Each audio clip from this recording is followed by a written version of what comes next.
রাস্তাটাকে খুব সুন্দরভাবে চালায়। কারণ আমরা কেন পারবো নির্বাচনে 4-5 দিন আগে রাজপথে আসা? আমাদেরকে কেন বাধ্য করা হচ্ছে?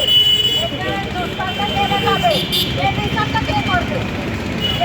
যারা রাজনীতি করে, যারা নির্বাচন করবে, তারা সব কিছু করে ফেলবে দেশের জন্য। এটাই করবে সেইভাবে। আমি ওরা খেলা করতে চালো না কত কাল আদি আপনার বিচারটা করবে, এটা কেউ বলতেছে না। কেউ বলতেছে না, কেন বলতেছে না? আদি কি দেশের সম্পদ ছিল না? আদি কি রাজপথের সৈনিক ছিল না? আদি জুলাই যোদ্ধার একজন বিপ্লবী যোদ্ধা ছিল। আদি কারো ক্ষতি করে নাই, কারো কিছু ছিল না। আদি ন্যায়ের কথা বলতো, ইসলামের কথা বলতো। আদিকে কেন মেরে ফেলা হচ্ছে?